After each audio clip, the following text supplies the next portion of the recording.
Welcome to This Commerce Life. We are an unscripted podcast dedicated to small businesses and entrepreneurs in the retail and consumer packaged goods space in Canada and the United States. I am Phil Chang, co-host and co-founder. And I'm Kenny Vanucci, co-host and co-founder of This Commerce Life. Our love is the journey to retail, and our passion is sharing that with you every week.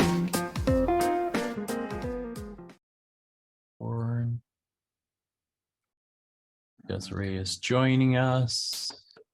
I've let the poor woman know that she's being recorded before she even starts. I think it should pop. Oh, for they should her. ping on, because if it pings on our side, it should ping on theirs. Yeah, it should pop for her. Yeah. I think that's the whole reason they do it, because people were starting to record things without telling other people they were recording. Hello. Nice. Good morning. How are you? How are you? Doing good. How's it going? Good. It's going. Good. It's going. Yeah. Where it's going, we don't know, but it's definitely going. It's going somewhere. That's the fun of it, right? Some Is days. Some days. Is it? Some days we're not too sure. Some days we're not too sure. Yeah. Life's a journey. Mm-hmm. Oh my God. Yeah. And some days more of a journey than the day before. This is true. But that's okay. That's okay. It's nice to meet you. Very nice to meet you. Yeah, this was a thank funny one. you. This has taken some time, I think, to kind of, I think we've bounced this date around a few times. A few. So it's funny, nice to A few. connect. Yeah. Yeah. But good things take All time, good. and it's all good. It's all good. Where are you zooming in from? I am zooming in from Whistler. No way. Yeah. So I just wish I was there. Do you live in Whistler, or are you just up in Whistler? don't. So that's why I'm trying to figure out my situation. This is the first time doing this Zoom call this early. The lighting is a bit weird, but no, so it's a long story. I don't know if this is this going to be on video, or is it just a audio thing? No, it's mostly audio. Audio. We'll do a little trailer that goes on YouTube, but most of it's We have faces for radio. We do not have faces we don't for we try not to scare anybody away, so we limit ourselves to about a minute. Okay, perfect. Yeah, safe. I'm just in. My partner is helping his friend with a new restaurant in Whistler, and so we gave up our place downtown and now staying here for 2 months in an Airbnb. Wow. So you let your place go in the city? Yeah, because we're going traveling. He's from Argentina, so I was gonna say that's ballsy. Yeah. Well, in the city, the vacancy rate. You managed to freak her out in like 2 minutes of conversation. Well, you know what? Desiree's from here. I mean, this city is just, it is what it is, right? I mean, Vancouver's Vancouver. You know what? Cascadia Seaweed is based on Vancouver Island, so I work remote anyways. And since we're going away for 3 weeks, and maybe that will turn into a little bit longer, I didn't want to be tied, and I didn't want to. That's a good idea. With subleasing the place, and I'm a creative person, so I always need like new space, new energy. For you. So good for you. Where are you guys traveling? Where are you thinking of? So he's from Argentina. So on the way, again, I'm just always creative. So there's no like direct flight. So I decided we should go to Mexico City. So we're going to Mexico City for a few days. It there. On the way. I've heard nothing but good things. Yeah. And then we go to Buenos Aires for 3 days, and then we go to his hometown, which is in the north part of Argentina, for the holidays for maybe like 2 weeks or so, and then we do like the Catarata Falls and all that, and then lovely. Maybe go back home through like Brazil, and maybe see a couple other parts of. So I've never been to South America, so maybe Peru. I don't know. Yeah, if you have any thoughts. Colombia's supposed to be awesome. Yeah, I've had a lot of friends go there in the last year. Same here. I mean, it's all of a sudden it seems to be that sort of the hot spot in South. I mean, for years, because FARC and people were scared and kidnappings, but apparently like Medellin is supposed to be like just spectacular, and Bogota is supposed to be. I mean, it's like any big, like Mexico City too. You got to be careful, I guess, where you go. Like Phil's been a few times in Mexico City. Yeah, and I think it's like anywhere. You got to be cautious, but apparently they're just wonderful. It's Mexico City is amazing. The food is, if you're a food person, I wasn't expecting it, right? I wasn't expecting it. I kind of expected, kind of whatever, but their food is phenomenal. It's like every other big city. The only other things I would say is culturally, like, so safety wise, I think the most valuable tip I ever got was don't wear shorts ever. Like, Mexicans do not wear shorts. Like, if you're going to play a soccer game, you're wearing shorts, but they don't wear shorts. So, and you actually see it in Mexico City. So you see, like, tourists that have shorts on, there's like this horde of people following, whether they're, like kind of touristy, kind of like trappy things, or whether it's something else. Or it's opportunists, right? Yeah, but and then in jeans, you no just big deal. blend in with everybody else, and it's no big deal. Yeah, I think it's like anywhere. You got to use your wits and ask people before you do things, right? Because, I mean, Mexico City, the greater Mexico City is the size of Canada.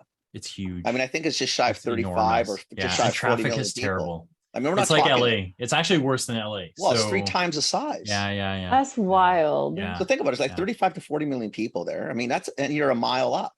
But it's amazing. It's such an amazing I think it'd be so cool. Yeah. I've honestly heard nothing but good things about it. And so I'm really excited. Everyone I talk to just gets me more excited. And that's good to know, because we put all of our stuff in storage. So of course I already had to I'm usually like a person that like packs last minute, but I was like, okay, what am I doing with it? What am I planning for my trip? And like mostly all, because it's gonna be hot in Argentina. It's like the seasons are reversed. In Mexico, I figured it'd be warm. So I literally only have shorts in my thing. I think I have like a couple pairs of pants. So I'm gonna rethink that. Throw some pants. Yeah, for sure. Yeah. And I'm sure the same rules apply. Like my wife has had a family in Argentina as well, so they went years ago. And I think like all the big cities, you're going to stand out anyway. You're blonde. You're definitively not Latino. I'm not Mexican. You're not. I'm just so you know, you're probably not going to fit in perfectly. But I mean, it's no use highlighting or just be cautious. I mean, lighten up on the rings, lighten up on the watches, be careful on the purses. I mean, it's always the same common sense. Yeah, fair enough. And it's getting bad in our cities too, right? I mean, it's Vancouver everywhere. Right? Is like Vancouver's atrocious right now. Every day in the news is something new, right? It's someone horrible. with a new 2x4 in the head or a hammer in the head, or I mean, it's ridiculous. No, I'm super excited, and he's South American, so he speaks is awesome. Like he's in. So I'm so that'll be a big big deal. That's awesome. Yeah. Awesome. Cool. So that's a long conversation answer to your question. That's okay. That's amazing. Are you guys both in Vancouver? I'm in Vancouver. He's in Mississauga. No, I'm in Toronto. Oh, wow. Okay, cool. Yeah. So fall is. I'm an East fan. Fall is, I don't know about you guys, fall is like, it's in full swing here. Like all our colors are changing. We haven't left summer. I'm getting leaves down. Like we've dropped into single digit a few times already. I don't think it's single digit at night. If you're up north, you got frost warnings already. So oh wow. It's 24 degrees here. Like I think we're supposed to be 27 today in the city. Like it's mind bending. Like, and the trees are turning colors, but we're seeing some fall colors, but the weather is I put sandals away like 3 weeks ago. Oh my God. I'm in shorts. I'm going to go to the store in shorts. I literally had to get shorts out of my storage locker because it was it's too hot. Blazing hot in Whistler that I'm like, wow. I did not pack one pair of shorts. I wasn't. And we're supposed to go. This is supposed to be another week. I think they're calling for 1 day of, but even I think last week they called for 1 day of rain, and it really, I don't think it did. Or if it did, I can't remember. It didn't do much of anything. Yeah. Wow. Yeah, it's wild. It's no, we're taking this. I'm loving it. No, you should. Yeah. Oh, I'm loving it. Yeah. I'm loving it. Okay, so what's the connection with you guys? And tell me about the two of us. So Kenny was a buyer at London Drugs, and I think I called on him a bunch of times over my career. I come from J&J and Unilever, a bunch of the big companies, and then I happened to be out in Vancouver doing some speaking, and I reached out and just went, hey, listen, like, what you doing? Let's go for coffee. Let's just go catch up, right? And we met at his coffee bar. It was like we were supposed to be together for like an hour, and I think we were there like a couple hours. Almost 3. Yeah, almost 3. And then we had said, hey, we should keep the conversation going, but at the time, I said to him, I have an idea, right? So I came home, started putting together the podcast. We started to hack it together. And then I think we started like a month later, and There's a lot of wheeze in this, Desiree, just so we're very clear. First off, I don't podcast. I don't know how to do a podcast. He podcasts. I didn't even understand what the hell he was talking about. So he said podcast at the thing. I'm thinking, you want to do a podcast as long as you know what you're doing. I mean, cell phone, I could do cell phone, but I don't know what the hell we're doing. I don't know how to record this shit. Yeah. Well, you guys sound great. It's very professional. Your voices are very, and like the audio setup is bang on. Thank you. So. Oh, thank you. So we've been I don't doing think this anybody like said that before. Now. I already feel like I'm on the radio. Like I'm like, what? Awesome. This is cool. Wow, that's pretty cool. I always wanted to be on the radio. I think that'd be a fun job. You do have the radio voice. We are on the radio. Wow. Kenny. You are on the radio. Yeah. Breaking news. You're right. Kenny, breaking news. 5 years in, and I finally figured out I'm on the radio. Kenny actually had a breakthrough moment. So he was in Italy and used his status as a media person to get into something. I got in to see Banksy, Banksy, right? Yeah. Yep. I got this. There was something in where were we? In Gallipoli, in the south of Italy. There was an exhibition, right? And if you were media, you were free. So I thought, I'm media. At least I think I'm media. And I showed the guy the picture. I said, yeah, this. Sure enough, he goes, yeah. Sweet. And I go, baby. See, there you go. That was pretty cool. I never thought about the radio part. I just said podcast. Now I'm going to say radio because I want to be radio more than a podcast. Audio, right? Audio. I like radio. Yeah. I'm older. Yeah. I mean, let me have radio. Let me go back 40 years. All right. Jeez. Radio it is. Kenny, the radio guy. Yeah. Oh, Desiree, I'm loving you, man. This is so good. we should probably tell. Yeah. Do you want to tell people? We have Desirée Dupuis, right? Yeah. On today. I reached out, I think probably a couple months ago. And the reason was because I like the space. I like the new protein spaces we seem to be trying to go into, and the new food alternatives, and more of them, less land and more sea, if we can kind of get some sustainability out of our oceans, if we can keep them clean, which we don't seem to be doing a great job, but that's a whole different story that I'm sure you'll touch on anyway. But Desiree is VP of Sales and Marketing for Cascadia. And something else, Kove. I'm not sure if it's the same company. It is the same company. Kove is our consumer CPG brand for Cascadia Seaweed. Yeah. So what I was hopefully going to get out of you was obviously a little bit of who you are, how you ended up here, why you ended up here, and really some more information about this particular space, because I do think it's pretty cool. Seaweed kind of grows like a weed. Right. So it's one of those things that there's not many things on this planet that we can really, that have truly a nice sustainable feature that doesn't maybe require, all the other junk that goes into normal agriculture, et cetera. So we just love to hear your story. It's 40 minutes. It's your gig, whatever you want to talk about, but typically little history, and then just get us into what you do and why you do it. Love it. Yeah. Perfect. Easy. Relatively you just speaking. gave me an aha moment with like seaweed grows like a weed. I just had that one too. It's in the sea. Like, see? I just had that too. I thought, I think we can use that. It's a weed. Grows like a weed. And you can use that as a tagline.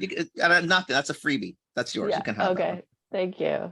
Yeah. Wasn't expecting to get so much already. This is it. We've maxed it. We've capped it now. No, we're done. That's the 8, 12 minutes. Not bad. Yeah. Thank you. Yeah. So where do you want to start? Tell us about you. Tell us a little bit about yourself and what you did, what you do, why you do it. Yeah. Yeah. Okay. Well, I'm a marketing person first and foremost. So I've just always had different ventures, been self-employed, been a marketing brand new business, growing different companies. And of course, everything kind of like came to a screeching halt in 2020, right? I was actually I was working as the lead of director of fundraising for a nonprofit international NGO that I helped co-found with my best friend. We were doing work to help children go to school in the Dominican Republic. So we have 2 schools in the Dominican Republic, and nice. My primary job was, running events and fundraising.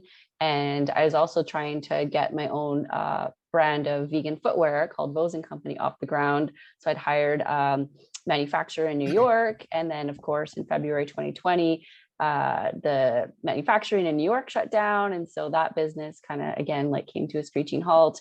And then all of our international work in the Dominican Republic, that came to a stall, and all of my fundraising activities, dinners with people, coffees with people, events, those were all, at first, I remember getting an email from one of our event organizers, because we have a really big annual event, and they were like, it was like coronavirus, like, we might have to postpone. And I was like, what are you talking about? Like, our events in May, like, we're fine, no big deal. This will be over. This will be over in like the 2 or 3 flu, man. weeks. Don't worry about it. Yeah. And so anyways, that event that was in May was like, we did postpone to August, and then we were like, oh, it'll be fine by August. And then we just like, and then it turned into a virtual event, the whole story, right? Yeah. And so yeah, and I'm just like, personally, I'm plant-based. Like, I stopped eating meat in 2008. I love animals. I really, through my vegan journey, I've really become like more of an environmentalist too, really love our planet, and really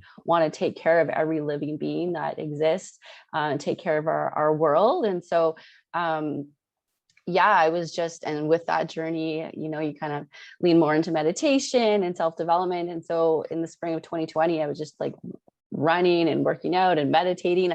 There's like 2 ways you could go in 2020, right? It was like, you either were going to like be on the couch and eat all the snacks, or realize that could happen and be proactive and take the other route. So I took like the fitness and health route, and got really healthy in my mind and my body. And all of a sudden one day I got a text from a friend of mine. He had been involved in the charity and a business relation, and we'd been on the board for the Chamber of Commerce together. And he's a big CPG guy, so he spent his career at like Colgate and Kraft, and more recently the CEO of food manufacturing companies. His name is Carlo Zerillo. And anyways, he was so Cascadia Seaweed had founded about 8 to 10 months earlier, and with the notion to build seaweed farms in partnership with First Nations communities, and really saw seaweed as a crop of the future with so many different economic opportunities. And but realized quickly that the highest value for the seaweed that they had begun to grow and plant would be a consumer food brand.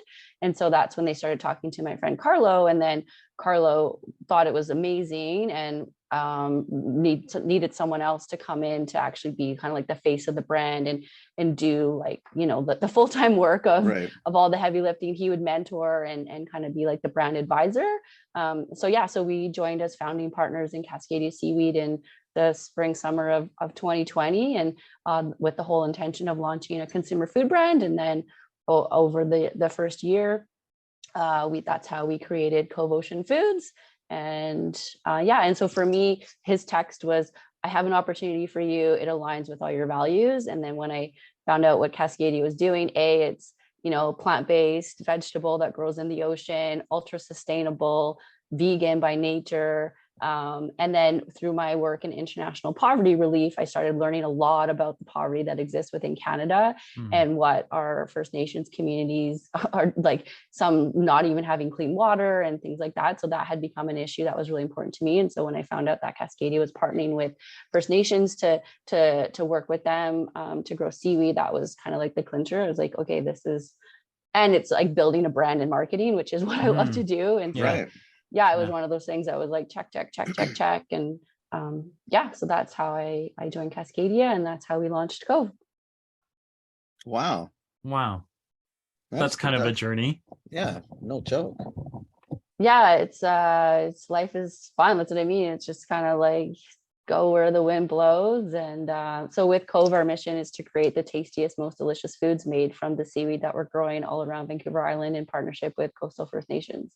So it's all First Nations work up and down the coast, like Vancouver Island and our West Coast, like the mainland West Coast? Yeah. Right now we have farms all around the island. So our office is based in Sydney, and so we have a farm with the Seaweed First Nation right off of Sydney, off James Island. And then we also have farms on the East Coast and West Coast, like off Tofino and Cortez Island. And right now we have 5 different Indigenous partners. I mentioned the Seaweed. We work with the Klahoose First Nation, the Seashot First Nation, the Awusat First Nation, and the Uchiquisset tribe government. Fantastic. So when you say farm, because obviously, farm, land, Yeah. Combines, farm. So like, what do they have? Obviously some rights to the water, and what do you? Yeah, exactly. It's just growing already, I'm assuming. So what do you just? No, so that's the difference. So we call it ocean cultivation. So Okay. I've learned so much about seaweed. So first of all, there's so many different species, and like I think over 600 within in BC. Oh, okay. And so really, yeah. So there's so when you say seaweed, it's kind of like vegetable, like it's not, you know what I mean? Like there's every single species has its own like it's name. not, so it's almost like kale or broccoli, but they all come from the sea, so they're all a little bit, but it's almost like an umbrella term. Like when you say vegetable, that can mean like 100 different things, right? So with seaweed, there's 3 types that we actually grow. The kind of like common name is sugar kelp, which I'll probably butcher this, but it's Saccharina latissima. And then another varietal called Alaria. And then we're also experimenting with dulse as well. And so with with sugar kelp and Alaria, we have like phycologists, which are, like literally like seaweed, like masters of seaweed science, people on our team, and that understand how seaweed grows. And essentially seaweed is inoculated, so fertilized. A little tiny seaweed baby is fertilized, and we grow these little babies on twine around cylinders in a nursery. So we have a 40-foot container on the island in right now in Bamfield, and we have hundreds of these spools of little tiny seaweed seedling babies, and they stay in the container, the nursery, for about like a month. And then that little twine gets wrapped around commercial rope, and then those lines of like heavier, more industrial commercial rope get taken out into the ocean on buoys and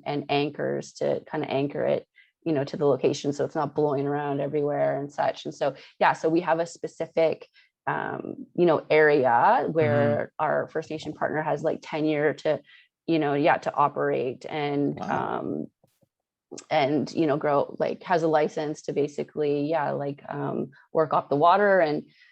And so it's just like when you think about a seaweed farm, it's just all you'll see. That's why it's like so sustainable. You see like birds and salmon and bears, because it's just buoys, and you'll see some commercial rope that's kind of like sitting at the top of the ocean.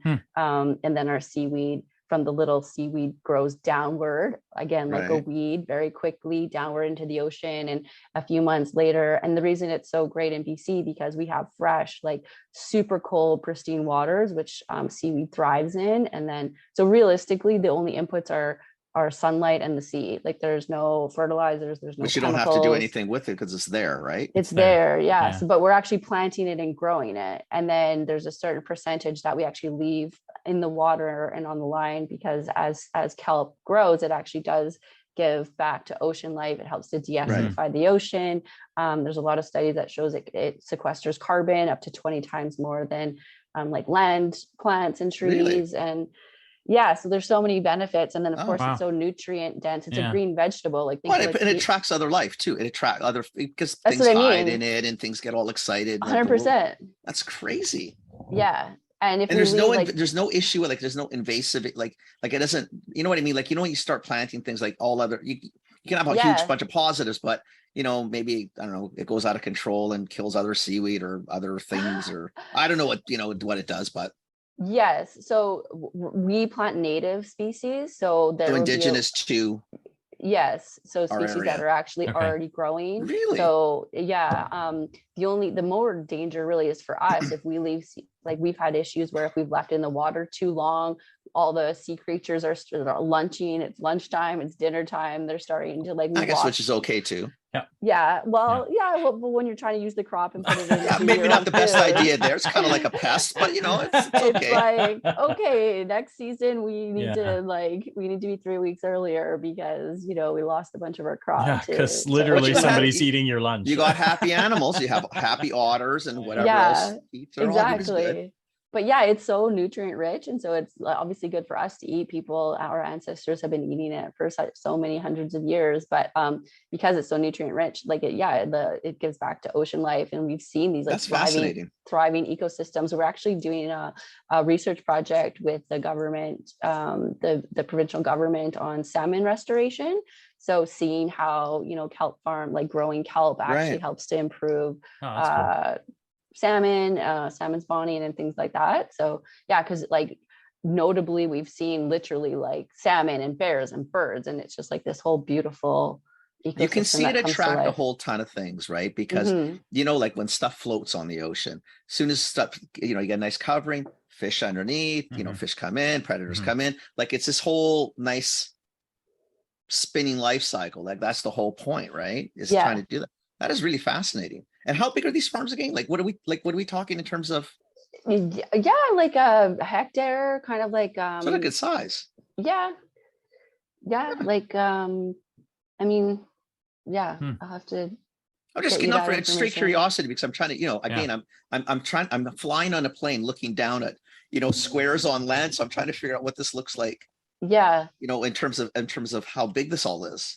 Yeah, right now it's not super big because we have so many different areas, but what we're really trying to do is find more condensed areas where we can actually build out to like 100 hectares or more, and have larger farms in lesser places, just to make it more manageable for our team to be in so many different places. But it's a large enough space, but again, you wouldn't notice too much other than buoys. And maybe some birds like sitting on the buoys. Can I want to go back a little, because I think it's kind of like the realization of what you don't know, right? And so you have all these indigenous groups that you're working with. I'm going to sound like a Neanderthal, and I think I am in some ways, but is there a different way of doing business? Like, I guess I asked that because there are things we don't know, right? Like, so it's funny because where this comes from is, I had a conversation with a family friend, their son who is studying literature, for example. And he came to me because I studied English lit. And he said, here's what we're studying. And then when he got into indigenous literature, I said to him, oh no, I'm the wrong guy, right? Like, because I grew up in an era where lit was all about colonial literature, right? So I know nothing about indigenous literature, or what I'm supposed to know, or how I'm supposed to approach it. So I have no idea how to interpret it. And I wondered if, when you partner with indigenous tribes, are there nuances that do you know what I mean? Like that you don't understand, right? Because I think that's something that is, maybe I am a Neanderthal, but it's a legit question, because we don't know understands how to work. Phil, but we're older than Desiree. We never got taught any of this. Really, it was really skipped over, and zero experience with it, right? Like zero. It's sad, but it's true, curious, right? Yeah.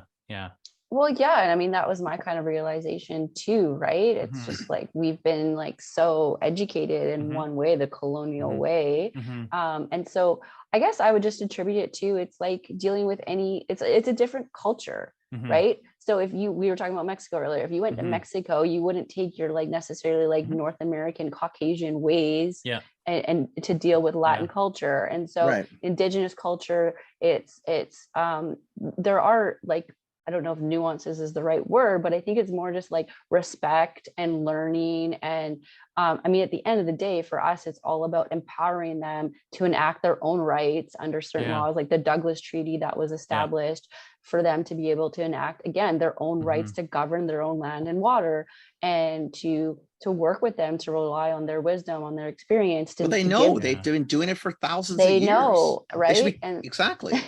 And so, and for us, it's a lot of things. It's also like patience, because, things I think in those relationships take longer. You do have to build the trust, and trust has got to be a big part of this, probably. And for any when you're ever working with, I would say like underprivileged, because at the end of the day, I don't know if that's the right word, but I understand what you're saying though. You know, like you never want to feel like it's like you're giving a handout or like trying to be charitable. It's like it's like respect, eye to eye. We're working together. It's a which team. Is why like you're trying to do this together. Exactly. And so for us, which is why they have economic ownership of you know, a percentage of the seaweed, a percentage of the farm. So some of the seaweed that we grow, it's theirs to do whatever they want with as well, right? And so that it's like a true kind of partnership. Desiree, that's how we would go into any business with anybody. It just seems funny that we've not sort of understood this. That's what I mean. Like with our own people in our own country, water. like I know, and you're treading water. How would you, if you were going to deal with anybody else in Canada or in the world, how would you do it? Like the exact same way. It's not rocket science. But there is trust. Do you know what I mean? Like, and we seem to do such a piss poor job in our own country with our own people. There are nuances. Like, right? So sure I heard, you know, even the Douglas Treaty, for example, like knowing legislative protections that, you know what I mean? Like, because but some stuff we don't have to worry about on our side. I don't need to do that with the two of you. I don't need to know. Do you know what I mean? But you don't need to know much of anything. Just go. It's only because like those are social norms that I know what are the boundaries that, you know, what kind of respect do I need to show the two of you as individuals, right? But I think those are the things I'm tuning to, right? Is that we don't really. So I think it's important to hear those things, right? I think it's fascinating. I think it's great. We all want to make sure we work with, you know, like, and eventually we're all going to run into it, right? But we're all going to need to work with Indigenous folks. I think that was something that literally is a blind spot for me. I've never done it, right? So I think it's just like being super mindful. It's like leading with empathy, you know, understanding, and again, really having patience, because of course it takes a longer time to build trust. You know, like of course it's just it's ingrained in their blood that they've been like taken advantage of, stolen from. Agreed. You know, and 2022 you still don't have water. I mean, seriously. Do you know what I mean? Like, I mean, there's some outrageous. Outrageous. It's, I mean, like it's insanity. Feels really sad unacceptable, right? Like what we're like, it makes us very poor Canadians that we would never. You think like if you lived in Kelowna or you lived in Whistler and you didn't have running water, that's not acceptable. Like we would never settle for that. There would be riots in the street. Yeah, we would never settle for that. And yet there are full settlements that don't have water. Like it's not okay. Like what are we doing? And not for and it's not that we don't know. Some of the stuff is 20, 30 years long. We're not talking. No, it's not new. A pipe broke yesterday. Like there was no pipes. Yeah, exactly. And so I think, you know, obviously for us as coming from the privileged standpoint, it's again, like for me, it's just, and for us, it's just letting them walk the walk, talk the talk, share their stories, giving them the platform, giving them the voice, because it's theirs to share their stories and to kind of like pioneer and lead that. It is tricky, but I mean, we're doing our best to build those relationships trust takes time, and you have to do it. Trust takes time. Yeah. So in terms of like, even in terms of you say there's 600 seaweeds on our West Coast species. I don't know if all 600 can grow in all the water or if it's specific. Like I'm assuming the Indigenous people will be able to say, no, that one grows really well here. This one we've never seen here. It's 4 miles down on an inlet. It doesn't grow in the open or whatever seaweed does. Well, that's like what we're learning, because we've only done a couple of commercial, like actual harvests, and we're learning in certain sites, like some of the species do really well, other sites not so well. Like current, for example, you know, like the amount of like water that's kind of like passing through is something that affects the viability of certain species. And and again, there's a lot of seaweeds that grow. Like if you go, you know, wild harvesting, you're going to find so many different types. But again, which is why we have, you know, people that have like spent their education learning about seaweed and the different species as well on our team, to know, you know, what's required for us to grow the most nutritious, the most, you know, like what's going to grow in the largest quantities and use up the least amount of resources and stuff like that. So we're still learning. And again, that's kind of like, the work that we do with our indigenous partners. And so it's fascinating. It's a whole world that I didn't know about for sure. It's craziness. You don't need to I never really. You watch it wash up on the shore and get stuck in props. Yeah. You know, whatever. But it makes sense. It makes a lot of sense, actually, that there's so many different species and everything. Can we talk about your products for a sec? I'm so curious. So you've got a handful of products, right? You've got protein puffs and then some spices, it looks like. So what's like puffs? Oh my gosh. Well, look, if you like on this show, we love food. Like we really like eating food. Like, we really like food. No business, right? And then like the latest podcast pictures show that we clearly love eating. And we lean way more towards I like even food. Though I ran all the way through the pandemic, all I think I did was offset the amount I ate. Maybe I didn't run. Actually I should have run a couple of more kilometers. I just ate. I just ate. So before you even go too far into the product, so in terms of as a general consumer, why do I care? Why do I care about seaweed? Like, what's the like? That's a good. What's the nutritional value of seaweed? Like, do I really need seaweed in my life? What's in it for you? For sure. What's in it for me? Thank you. Yes. Yeah. Well, first and foremost, nobody now can deny, the changing temperatures, climate change. We still have people doing that. So let's, I would say on this show, we are all in, baby. We're all in. We're big. We're all in. Yes. Okay. Well, yes, I think consumers, for the most part, are understanding that what's on their plate and their food choices can and will impact, what's happening in the world. And so that is the first answer to why seaweed, because we say it's arguably the most sustainable crop in the world. We just talked about how it grows in the ocean. So we're not cutting down any trees. You don't have to water seaweed. There's no demand on fresh water. We're not putting any crap in it. There's no fertilizers. There's no chemicals. What the ocean has, the ocean gives. It's this beautiful crop that is like contributing to the health of the planet. So that is first and foremost. And I think the weight of the world is on us, especially, the younger generations. And we're looking for choices that either help us feel empowered that we're actually doing something, or at least not making poor choices that can continue to like pillage the earth. Right. And so that's first and foremost. But secondly, what's in it for me? Like why would I want to eat seaweed? And so as I mentioned, it's a green vegetable. When you think of any green vegetable, you automatically assume that it's full of nutrients, which it is.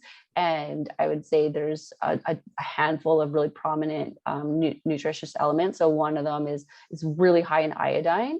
And if anyone has a thyroid problem, they understand iodine. Iodine is really important for thyroid function, and which manages your metabolism and really the function of your body. So iodine very prominent in seaweed, which gives it also that salty flavor, which is really tasty to eat. Right. And it's also a really good source of protein. So I know we were talking about protein earlier. So between different species and whether it's wet or dry, I think it's up to almost 47% protein content that you can get within I didn't realize seaweed. That. Yeah, especially one of the species I mentioned earlier, dulse. And so it's naturally high in protein. Oh, okay. So what I usually say is like gut health, heart health, and brain health. So really high source of fiber as well. So really good for gut health, digestion. For heart health, it's obviously really low in sugar and contains like the good unsaturated fats and sulfated polysaccharides, and really good for brain function as well. And so things like folate, magnesium, all of the like antioxidant vitamins. It's like stacked with vitamin A, C, D, E. Really? Like it's the ocean's superfood. And so and then for us right now, we're drying the seaweed and putting it into different products. And so you're getting like a really concentrated food, right? Because it's dried. We're getting rid of all the water, all the excess iodine and sodium, which is actually unhealthy to eat because we blanch it and then dry it. Just iodine, not sodium. Sodium's. You want the sodium? You need the sodium. No, that's just me. Nobody can see me. I'm with Phil. Making a face. Yeah. I just like my share of. I like my share and your share of sodium. So I'll take your share too. Yeah. But yeah, so it's highly nutritious, and that's why our ancestors have been eating it like right out of the water while harvesting, just eating it. In Asia and Europe, it's massive. So now we can go to the product. So because all I think of is obviously wrapped with rice and lovely stuff in the middle. Like I love sushi. And then I also think, because I have a little retail store. So I really think a really expensive light bag of little thin strips. Super tasty, but you're thinking, wow, per weight, this stuff is you open it and it's gone, that stuff. Like, I don't understand. It's like highly addictive. Like it is just so Well, it's the salty. You guys are so sodium guys, I guess. So it's like very light, very salty. Kids love it. So good. So those are the. But that's all I think of. Well, and that product all comes from Asia. It's mostly Korea, Thailand, Taiwan. So, and it's on our radar to try to make a BC version with better packaging, because the number one complaint with that product is the packaging. Yeah, for sure. Of course, and sourcing would be nice to have a source from our side, where maybe have a little more faith in how we do things. Not saying they do poorly over there, because probably all good, but but I think, with with COVID, with the pandemic, there's been this like large incentive for people to really want to like buy local and get food that's coming from, local sources and things like that. And so for us, honestly, because we are the largest cultivator of seaweed in Canada, soon to be the largest cultivator in North America. We've really been trailblazing and pioneering this whole industry. Awesome. So it's kind of like, it's been like baby steps really, because we want to get to that point where we can manufacture that type of product. But right now the processing and the manufacturing just doesn't exist. If we wanted to make those little seaweed snacks, we'd have to send our seaweed to Asia, have them, manufacture and send it back, which that's a carbon footprint. Defeats the whole purpose. So what we've done is we've taken, manufacturing that we can actually do here right in the Lower Mainland or within Canada. And so for our first product is our line of signature seaweed seasonings called Sea Spice. And we have 3 flavors: our original, sriracha, and lemon. And so our original is just made with dried sugar kelp flakes. So you get this really like salty, tasty, umami type flavor paired with garlic, nutritional yeast, dried onion, poppy seeds, sesame seeds. So kind of like the everything bagel spice, but with cleaner ingredients and BC grown seaweed. Delicious on eggs, avocado toast, anything with like butter and potato, like if you like a garlicky mashed potato. God, you have food pictures in your. Oh my God! Like, and I've got like, I don't want to want to go online right now. I don't want to see. Phil does this, and it drives me crazy, because now I have to go and take a look, because now I'm still listening to you, but I'm drooling. Rice I can't do bowls, both. Poke bowls. Yeah, the original is fantastic, especially with the nutritional yeast and the garlic. And then the other 2, sriracha and lemon, are made with dried seaweed powder, and then of course offer like the sweet heat with sriracha, and then the lemon is like really good with dill for anything else that you want like a lemony, like a pasta with a nice olive oil. So good. So that's our really with that product, we really want to make seaweed super accessible. People, because like people want to like, there's like a different reaction. So people like, ew, seaweed, because you just think of like the slimy stuff that washes up on the beach. And so we've been doing a lot of like consumer marketing and attending events, and we serve actually our Sea Spice on popcorn. And of course everyone loves popcorn, and as soon as we say you want to try like our seaweed seasoning, they're like, oh, I'm not sure, like seaweed, but they try it and they love it. And so with this line of products, it's making seaweed like extremely accessible for people to have in their pantry, and to start incorporating seaweed into their diet in really accessible ways. And then recently, as you mentioned, we just launched our first line of snack products, which is our protein puffs.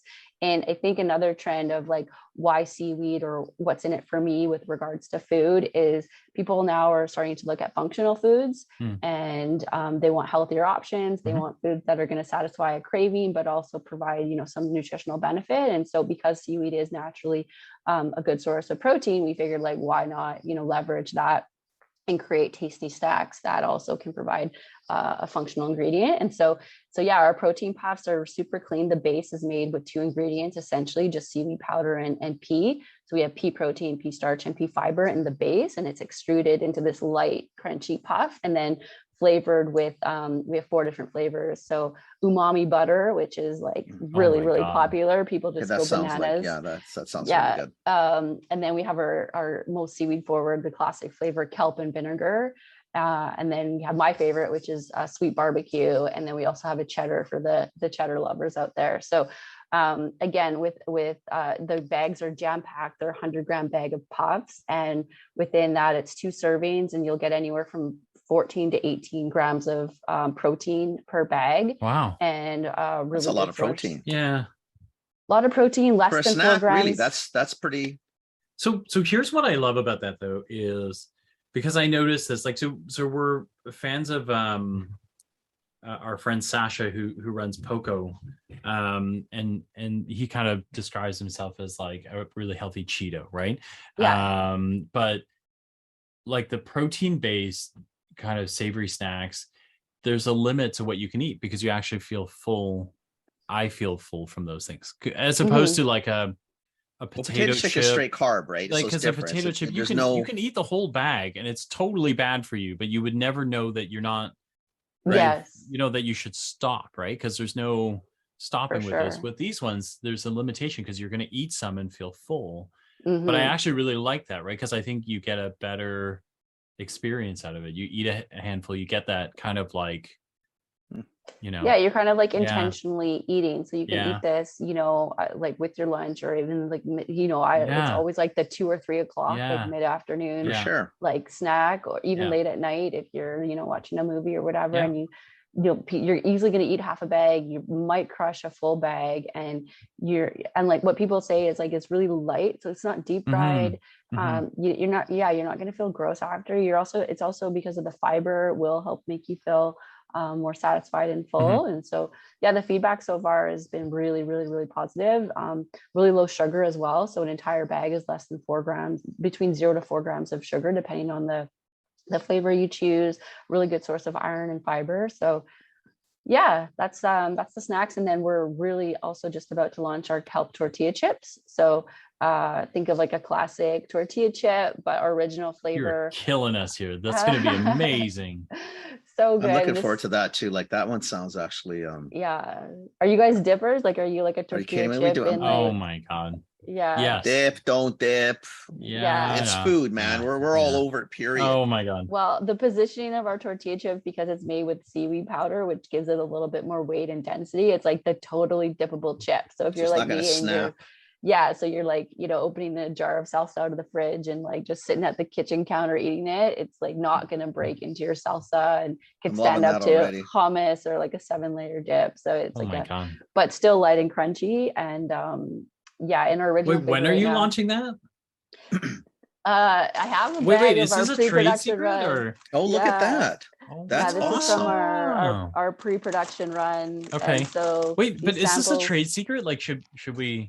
Can we put this out, or we can put this out? Yeah, but your listeners are getting like a first hand insider information. Like this. Very slick, man.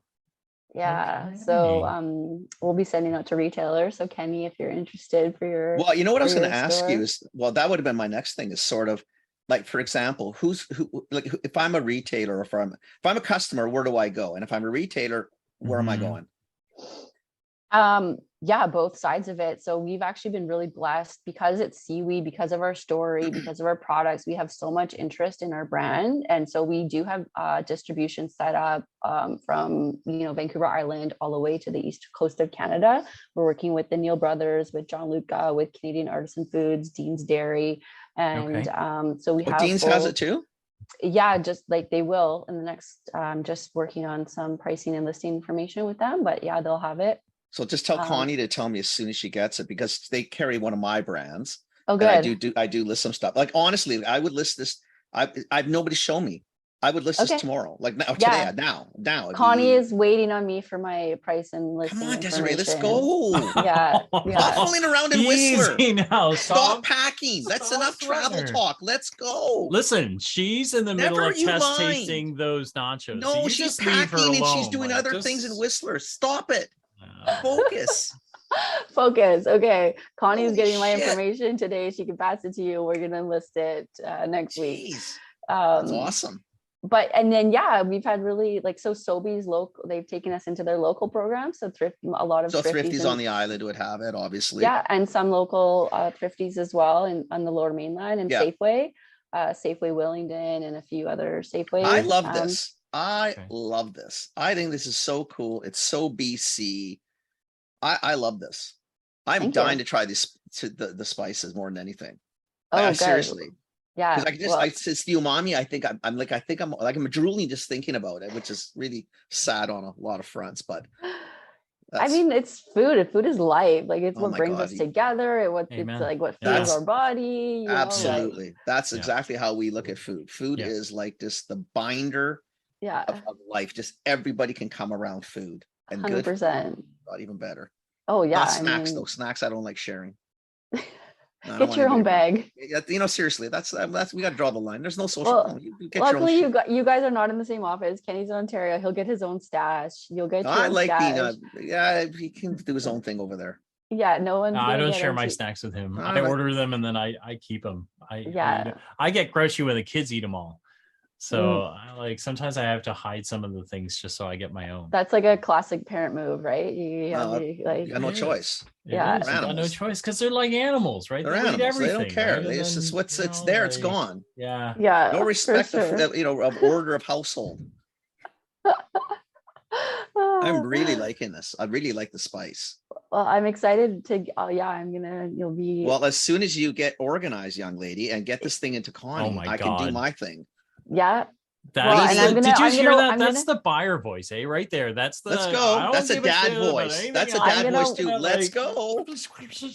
I'm gonna one-up you, and I get samples out to you by the next couple of days. Simultaneously, get Connie the information, but you will have snacks in your hand. And then you're gonna get a huge hug when you come to the store. Then. Yes, 100%. I'm loving this, man. I'm loving this. Well, I'm excited, Kenny. Thank you. I'm excited for you. And I forget the stupid store. I just think, see, it's really because Phil and I are a little older, right? And our age group will do things, but typically are motivated by different things. Probably, maybe not so much specifically us, because we have, like my kids are mid-20s, his are into the late teens. A little bit lower, So we're highly influenced by our kids. Like my attitude on life has changed dramatically because I've got, eye rolls and lectures since they've been 12. So like I think I'm getting well trained. Yeah. I might have an original thought. I don't know anymore because I'm sure they're all between the two of them have taken over dad's mind. Yeah. But it's our generation will do things, but the motivation is different. It's awesome when you guys do this from your level in the grassroots, because you guys truly probably get this, for lack of a better way, better than what we do. Not saying everybody in my age group, but for the most part, I think it's a different. You have to help us. You guys are the ones. We made the mess. You guys really have to help us clean this thing up. Yeah, absolutely. Really it's the internet's been great with information, and there's nothing that anyone can avoid. Like there's no more like ignorance, because it's all the information. Come on, all the how much more do you need? How much more? Yeah, exactly. We're summer still. We're California North. It's like 26 degrees in Whistler on October 6th. I mean, seriously, I'm in shorts. I'm going to go to the office in shorts. Like it's October. Yeah, it's wild. Yeah, it's insane. Yeah, and you know what? The younger generation, they're taking it upon themselves because you have to. They know, So we're hopefully they think our snacks are tasty, and keep supporting us, and we can grow more kelp and keep giving back to the planet and the oceans and our ecosystems and our communities. You're helping different communities out. You guys are doing you're doing all the right things. You are an absolute treat to have on. Oh, thank you so much. I really appreciate the conversation and the opportunity to talk about what we're doing. You guys have been fantastic. I really enjoyed that. I really liked it. And you know what? If because I'm assuming there's going to be a ton of exciting things coming out of you in the next many months, maybe sometime in the spring.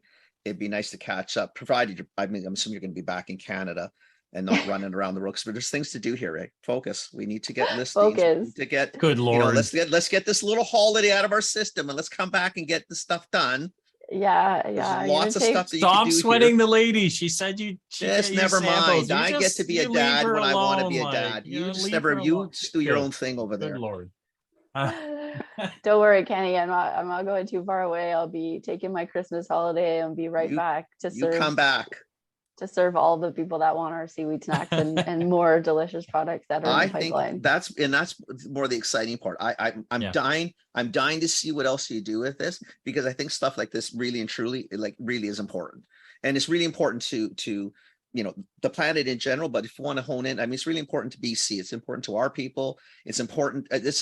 I really love this. I'm so happy you came on, because I did actually ask Carlo ages ago, because I think I knew Carlo from the old days when I was at London. Yeah. But he never answered me, never came on. And you were just so nice and right away just answered and came onto the show. So good. You. Well, I will or will not tell him. You can tell him it's on, it's recorded now anyway. Well, that's what I'm here for. I'm here to, his wife is now an MP, so he's in Ottawa at the moment with her. Awesome. And he's changes happen that way, baby. Semi-retired, and so that's why I'm here to not spend too much time packing, but work 24/7 to build tasty seaweed. Now look what you've done, Kenny. And the brand. See, Phil? I see what happens. That's what dads get to do. You just guilt the kids into getting to 24/7.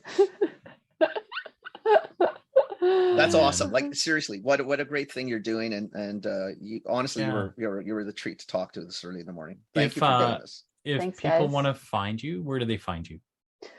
So it's Kove with a K, Kove. Our website is koveocean.com, and you can order our products. Right now, we're just adding some more flexible options, because right now the minimum order is a case or three bottles of sea spice for an individual, but for free shipping. So by next week, we should have options for just like 4 bags, so people can try, and then they should be on store shelves very soon as well. Awesome. And then Instagram, I run the channel. So if you ever want a message, I'm behind the screen. She's same the thing. full stack marketer. Got the Kove whole Ocean, Kove at Kove Ocean. Just hit me up, tag me. Love to chat with you, and awesome. And then we'll put the links in the podcast notes. I'm gonna copy some recipes. I've already got my eye on the sriracha sea spice tomato soup. Ooh, that's on my list. Good. That's a fall winner. And you know what? There's the other one, sriracha sea spice marinated tofu veggie skewers is on my list. That's a winner too. And I don't know about Ontario, but we could still be barbecuing outside. So if you have a little covered barbecue for those skewers. All I heard was roast potatoes before with some of the seasoning. I'm going down this simple path. There's actually a really wicked there's a smashed salad. Pesto. Yeah, smashed smashed potatoes smashed potato with pesto. Yeah, and the chili for you also, where it's a bit colder. God. The sea spice, the sriracha sea spice. Yeah, we're still not out of summer, Phil. So for you people over there, you guys should do. Yeah, we're breaking out. Yeah, you're talking about the potato salad. Yeah, we're breaking out the potato salad still. These look amazing. They look amazing. Thank you for coming on. Thanks for coming on. Guys. Yeah. I really appreciate it. Really fun. Yeah. Awesome. Go enjoy your day. Phil, stick on for a minute. Yeah. Desiree, thank you again. Bye, really Desiree. Appreciate it. Bye, guys. Talk soon. Ciao. Thanks again. Bye. Bye. Wow. Cool. You know what's cool? She's super cool. I really. Yeah. I mean, I do love the product. I love it. I like the idea. I like all of it. It's very cool. Like, seriously, it's very cool. And it's they're doing good stuff. Yeah. Interesting. Yeah, very cool. Really I like it. Like it a lot. Okay, man. I know you're bolting for the door. Yeah, I am. Oh, thank you for listening. Thank you for listening, everybody. I really appreciate it. Hopefully you enjoyed that as much as we did.